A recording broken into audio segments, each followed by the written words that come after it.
कई दिनों से आप लोग भागवत जी की अमृतमयी भागवत महापुराण की दिव्य कथा को सुन रहे हैं। कितनी सुंदर बात है। कल नैमिषारण्य तीर्थ में 88,000 संतों ने सूत जी को बताया, गुरुजी कथा क्या सभी को सुनने को मिल जाती है? सूत जी कहते नहीं, जो कथा मनुष्य को सुलभ है वही कथा देवताओं को दुर्लभ है। देवताओं को दुर्लभ और मनुष्य को सुलभ। और इतनी महिमा है भागवत जी की। भक्ति महारानी के दोनों पुत्र 4 वेद से नहीं जगते, 6 शास्त्र से नहीं जगते, 18 पुराण से नहीं जगते, गीता के 18 अध्याय से नहीं जगते। वो भागवत महापुराण के पहले दिन की कथा सुनकर जाग जाते हैं। पहले दिन की कथा को सुनकर जाग जाते हैं। 88,000 संतों ने कहा, गुरुजी थोड़ा ये बताओ कथा को कब सुने? सूत जी कहते हैं बचपन से ही सुनो। कथा में क्या जाता, बचपन से ही सुनो, संस्कार बनेंगे, ज्ञान मिलेगा, अच्छा रहेगा, बचपन से ही सुनो। बोले महाराज बचपन में तो नहीं, क्योंकि बचपन तो ऊधम में निकल जाता है। बूढ़े आदमी नहीं छोड़ा तो ऊधम करवे तो लड़कपन में तो फिर कहने का है। महाराज बचपन में नहीं। और बताओ? बोले अगर बचपन में ना सुन पाओ तो भगवान की कथा को जवानी में सुनो। संतों ने कहा गुरुजी जवानी में भी मुश्किल है कि कथा में मन लगे, क्योंकि जवानी में भी ध्यान इधर उधर दुनियादारी में भटकता है। और कोई रास्ता है जो कथा सुने? बोले एक और उपाय है। क्या? अगर जवानी में भी नहीं सुन पाए तो कथा को बुढ़ापे में सुनो। बुढ़ापे में तो फुर्सत है, लड़का घर में, बहुएं घर में, नाती घर में, नतबू घर में, नाती पंती पोता खेल रहे, घर में बच्चों को रुकने दो। बूढ़े आदमी 3 घंटे के लिए कथा में निकल जाओ, सत्संग में निकल जाओ। अब तुम्हारी जिम्मेदारी पूरी हो गई, अब तुम्हें कुछ नहीं करना है। आप यहां से निकल जाओ और भागवत में जाकर के कथा सुनो। 88,000 संतों ने कहा महाराज आप ठीक कह रहे, बुढ़ापे में कुछ नहीं करना। लेकिन बहुत लोग ऐसे भी हैं, बहुत लोग ऐसे भी हैं जो बुढ़ापे में भी कोई भैंसियां चरा रहे, कोई दुकान खोलें, तो महाराज बुढ़ापे में भी कथा नहीं सुन पाए तो क्या करें? कई लोग बुढ़ापे में भी कथा नहीं सुन पाए तो क्या करें? तो बोले एक और रास्ता है। क्या? बोले अगर बुढ़ापे में भी नहीं सुन पाए तो भागवत की कथा मरने के बाद में सुन लेना। कब सुन लेना? मरने के बाद। फिर तो फुर्सत हो कि फिर भी काम लगे, फिर तो फुर्सत है। मरने के बाद में सुनो। 88,000 संतों ने कहा गुरुजी मरने के बाद तो तभी सुन सकते जब नाती पोता करवाए, बाली बच्चा करवाए और बाप की फोटो धरे, जब ही सुन सकते, क्योंकि हम तो करा नहीं पाएंगे, बाद में तभी सुन पाएंगे। वो अगर नाती पोतन ने कथा नहीं करवाई तो क्या करें? सूत जी कहते हैं एक और उपाय है। क्या? बोले मरने के बाद भी नहीं सुन पाए तो जब भूत प्रेत बन जाओ, चांडाल बन जाओ, तब सुन लेना मरघटा पे बैठ के। जब भूत प्रेत बन जाओ तब सुन लेना भगवान की कथा को। 88,000 संतों ने कहा महाराज ऐसा होता है? हाँ होता है। किसी ने प्रेत बन के कथा सुनी? हाँ सुनी। तो सूत जी ने भागवत की आगे की कथा सुनी, जो आपने कल सुनी थी उसके आगे की कथा सुनाई। प्रेत बन के कथा किसने सुनी?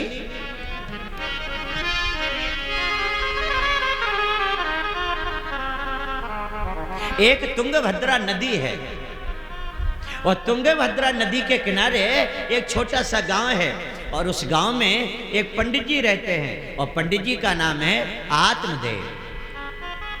आत्मदेवा पुरा तस्मन् सर्ववेद विशारदा।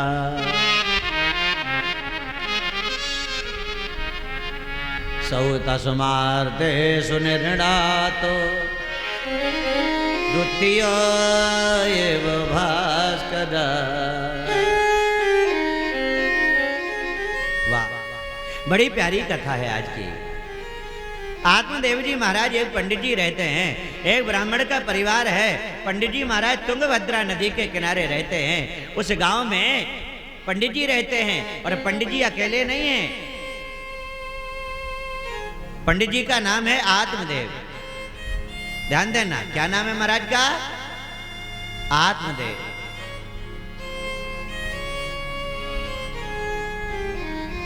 महाराज अकेले नहीं है, महाराज जी की एक बड़ी अच्छी महाराजनी भी है। महाराजनी भी है। अगर महाराज हैं और महाराजनी हैं तो फिर गड़बड़ क्या है? बोले दो गड़बड़ है। क्या? बोले एक तो महाराज और महाराजनी में पटरी नहीं खाती, चक्कर जो, और दूसरी बात घर में कोई संतान नहीं है। अगर संतान नहीं है तो पति पत्नी का जीवन अधूरा है। ना पुत्रो ना पुत्री निसंतान महो यथा। कोई पुत्र नहीं है, कोई पुत्री नहीं है। अगर बिटिया ही दे देता भगवान तो अच्छा था, लेकिन ना बेटी है ना बेटा है। महाराज बड़े दुखी हैं। रहीमन कवि ने लिखा, कह रही कैसे निभे कैर बेर को संग।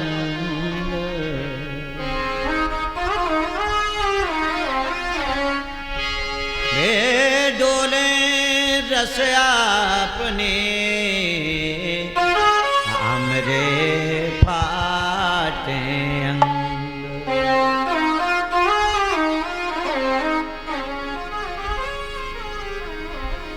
घर में घर का कलेश अच्छा नहीं होता। आपने धुंधकारी की कथा भी सुनी हुई है, लेकिन कथा सुनी इस बार कुशवाहा घाट की कथा में हम प्रसंग कम सुनाएंगे, लेकिन प्रसंग का साल सुनाएंगे। घर का कलेश अच्छा नहीं होता। मोहल्ला की लड़ाई हो जाए, गांव की लड़ाई हो जाए अलग बात है, लेकिन घर में रोज किचकिच होवे, घर की लड़ाई अच्छी नहीं है। आप लोग देख रहे होंगे, कोई फांसी पे लटक जाते हैं तो कोई सल्फास खा लेते हैं। काय में हो रहा है ये? घर की लड़ाई। रूखी रोटी है, बिना चटनी के आधी आधी खा लो, लेकिन घर में कलेश ना कर। बेबहुएं बिटियां सोचनीय हैं। तुलसीदास जी कह रहे, वो नारी सोचनीय है जो घर में कलेश करे। भारत देश की माता बहनें लड़ाई करा भी सकती हैं और लड़ाई बचा भी सकती हैं। तुलसी जी कह रहे, बा नारी सोचनीय है। कौन सी नारी? सोचिए पुनीपत पंचक नारी, कुटिल कलह प्रिय इच्छा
पत वंचक नारी, कुटिल कलह प्रिय इच्छाचारी। जो कुटिल भी है, घर में कलेश भी करती है, ऐसी नारी शोचनीय है। ध्यान देना, ये अकेली बातें अकेली सुनने की नहीं है, ये बातें अपने हृदय में उतारना। और ये घर घर की कथा है, ये अकेली भागवत की कथा नहीं है, ये घर घर की कथा है। बोलो राधे राधे राधे राधे। आज आपसे निवेदन करें, घर परिवार पति पत्नी बाहर देखवे में साजे लग रहे, उनके घर पे देखो तुम कितनी किचकिच है। हलवा भी रो रो के खा रहे, हलवा भी सुख से नहीं खा रहे। कोर्ट में चले जाना, कोर्ट में सबसे ज्यादा 2 ही केस ज्यादा मिलेंगे। कोर्ट में 2 ही केस चल रहे, सबसे ज्यादा फाइल हैं, या तो पति पत्नी का केस या भैया भैया का केस। कोर्ट में सबसे ज्यादा भाई भाई का और पति पत्नी के मुकदमे चल रहे हैं। भागवत की कथा बताती है, सोचिए पुनिपत वंचक नारी, कुटिल कलह प्रिय इच्छाचारी। जो आत्मदेव महाराज हैं, आत्मदेव महाराज की महाराजनी, और सबसे बड़ी एक कमी है जिंदगी में, क्या? संतान नहीं दे, घर में कोई संतान नहीं।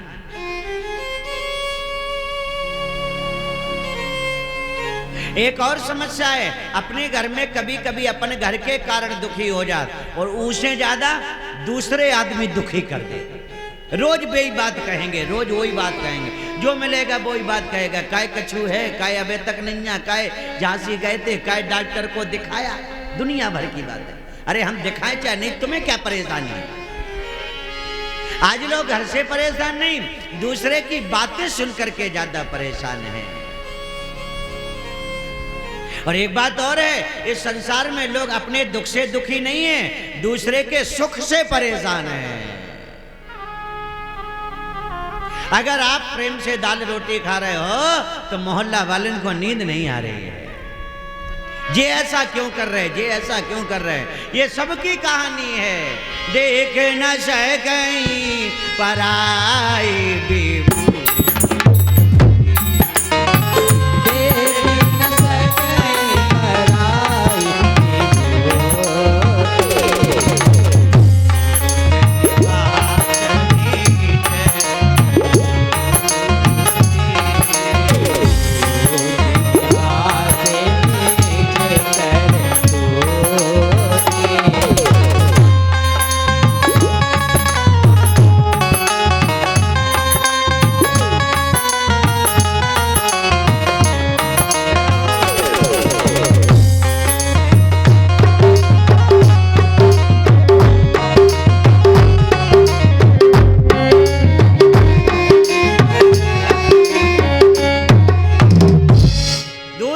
विभूति, दूसरे की प्रतिष्ठा, दूसरे की अच्छाई हम देख नहीं पाते हैं। यही मानव का सबसे बड़ा दुर्गुण है, यही मानव की सबसे बड़ी बुराई है।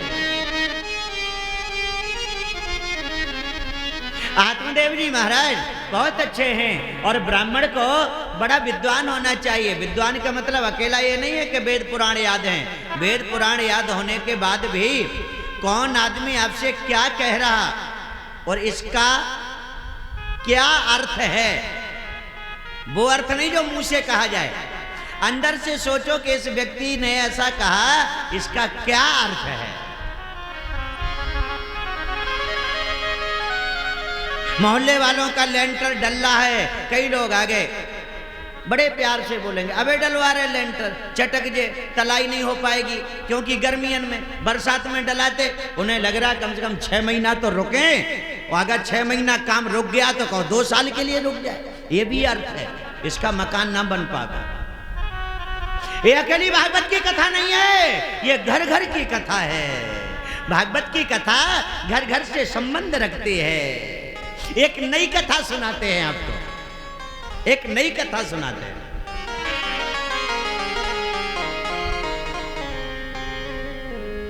एक गांव में एक ब्राह्मण देवता है, बहुत गरीब है, पंडित जी।